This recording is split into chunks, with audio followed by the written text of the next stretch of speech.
money calculations for single payments. So, when you decide to take your money and put it in a bank or into an investment, the reason why we do this is because both of those things will pay you money to keep your money there. This is called interest. So they are able to take your money and use it to make loans or things of that sort. And in return, you get a small amount of money for all the money that you've put in. So we need to look at how this interest works.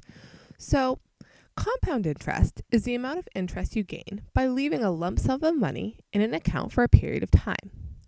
What we're going to do is we're going to look at a $100 deposit, and we're going to look at the different ways that can make you money to understand the subtle differences between what's called compounding.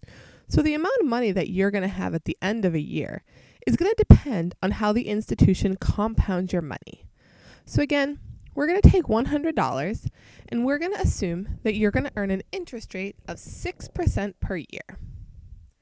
Now, we're going to look at what that means for different institutions where you might put your money. The most typical way that people assume this works is annual compounding.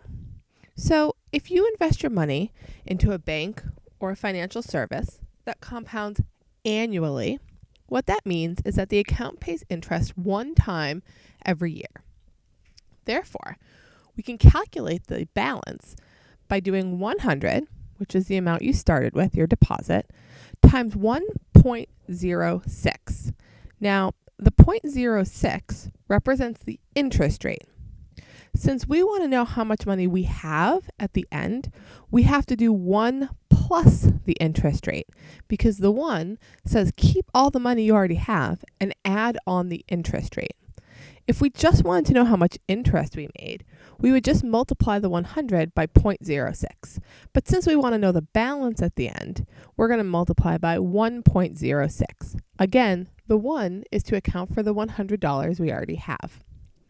So at the end of the year, your bank account will have $106 in it.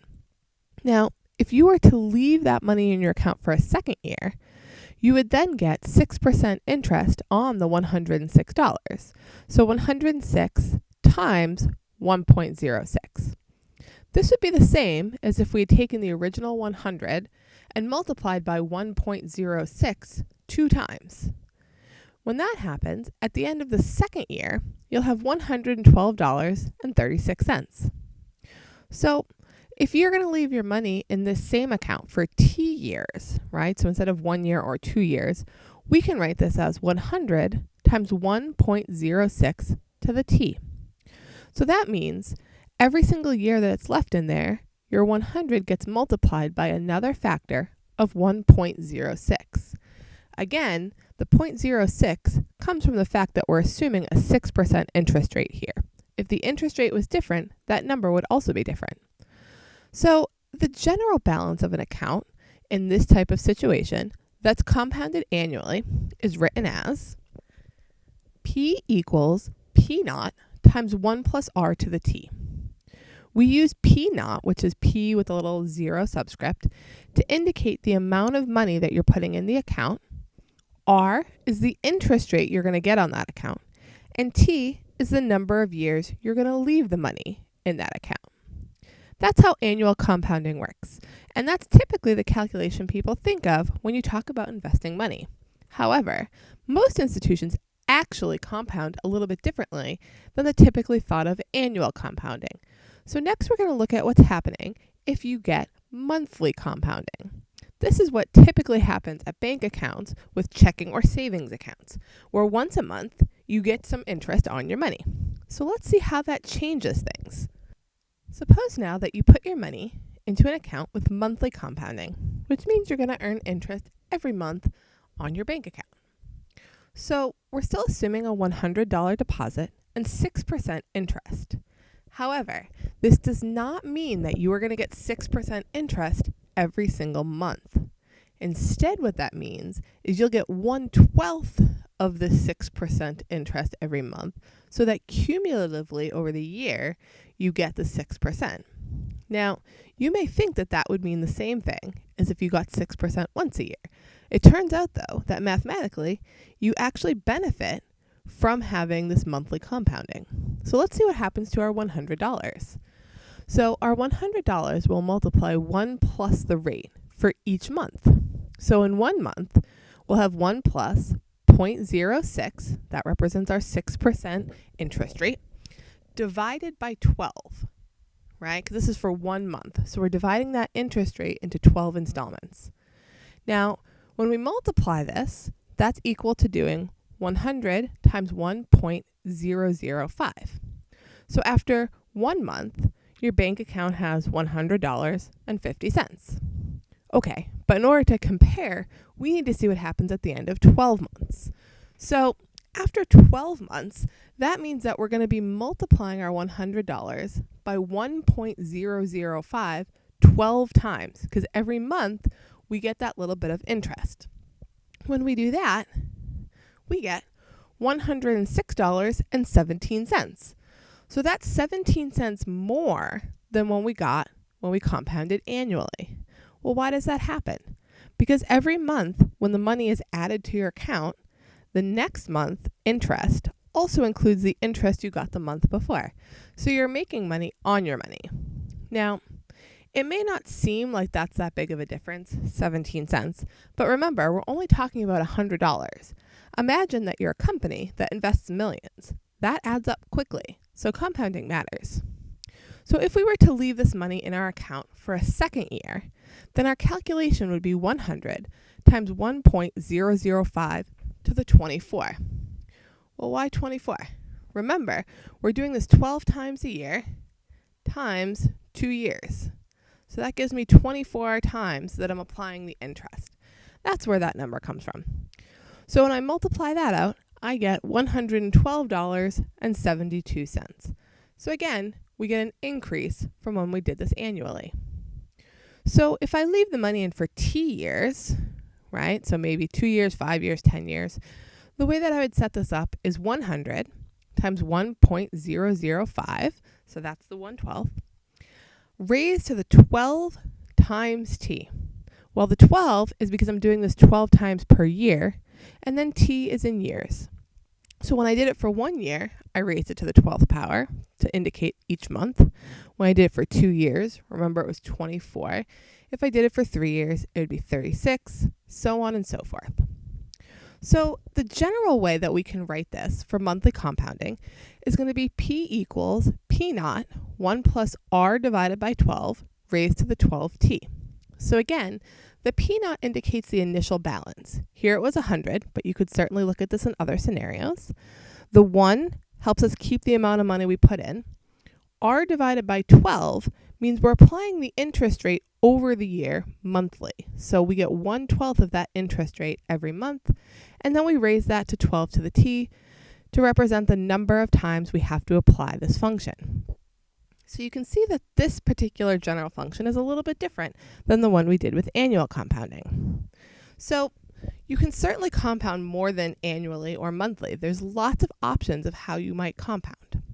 So we have a general formula to look at all these scenarios. So our general compounding equation is P equals P naught times 1 plus R divided by N to the N times T. So depending on how many times per year you compound, that's going to impact N. When we did it annually, we were only compounding once per year. So N was 1. When we did it monthly, N was 12 times per month. And some other common compounding models that you may see is twice a year, so N equals 2. Quarterly, which is 4 times a year, so N equals 4. Or even daily, so N equals 365. So you'll notice that our interest rate R is divided up by N, the number of times that we are going to be compounding. But then the N also shows up in the power to make sure we're applying this factor the right amount of times. Now, these are all the discrete ways that we compound money. So we're doing it a set number of times. There's another scenario that's important in our analysis. And next, we're going to look at what happens when we compound continuously. So there are cases, especially with big companies who invest in lots and lots of places, that when you compound interest, it's happening at every possible moment in time. So that means more than daily, more than hourly, more than minutely, right? So every possible moment in time. So if you take our general equation, P naught times 1 plus r divided by n raised to the nt, and we let n go to infinity to represent that this is happening at every possible moment, we get the equation for continuous compounding, which is P naught e to the RT. So P naught, again, is the initial amount that you're investing. E is the constant that's approximately 2.71. It's an irrational number that goes on forever, so it's much longer than that. So that's why we approximate. And it turns out that that number E comes from taking the limit as n goes to infinity of 1 plus 1 over n to the n, mathematically. You may have seen this if you'd taken something that involved limits with your algebra course.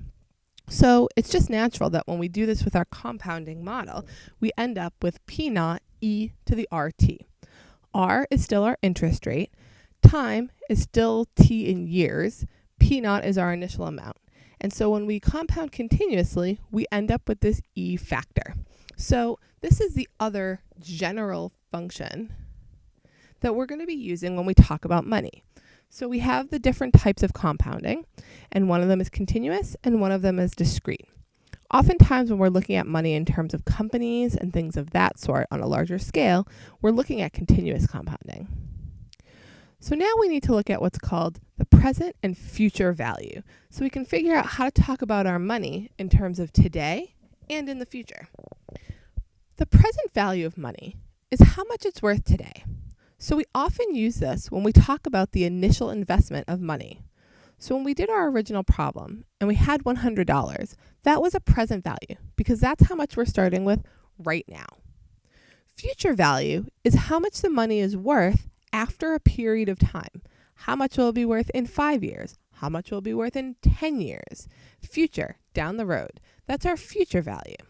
So mathematically, we often use the letter B to talk about the future value and P as the present value. So when we talk about interest compounded annually, then what the function is going to look like for our present and future value is that B, our future value, will equal P times 1 plus R to the T. That's essentially the same equation we had for general annual compounding, only now we're using the letters B and P instead of P and P naught. So if we want to know how much our $100 is going to be worth in 2 years at a 6% interest rate, like we did before, the present value was 100, the R would be 0.06, T would be 1, we would multiply those together, and we would get that value of $112.36. So it's the same equation with new letters to represent what we're talking about because we're using a different scenario now with different terms. Equivalently, we could solve for P, our present value, by dividing both sides by 1 plus R to the T. So if we wanted to find our present value from a future amount, we could do B divided by 1 plus R to the T, or we could also rewrite that as B times 1 plus R to the negative T, because we can bring terms up from the denominator if we make the power negative. So these are the equations we can use when we're compounding annually to talk about future and present value of a single payment. So remember, we're only putting the money in once. We took our $100, we dropped it in one time, and we want to know what happens to it. If interest is compounded continuously at a rate R for T years, then our future value will be P e to the RT. So again, it's almost the same as when we talk about compounding, only now we're using the letters B and P because we're talking about present and future value. If we then want to take our future value and figure out the present value, we can divide both sides by e to the RT, and then we can bring the e to the RT up to give us P equals B e to the negative RT. Now, why would we want to solve for present value? Well, let's say we wanted to set a goal to save $100,000 in 5 years because we want to buy a house. It's a pretty aggressive goal.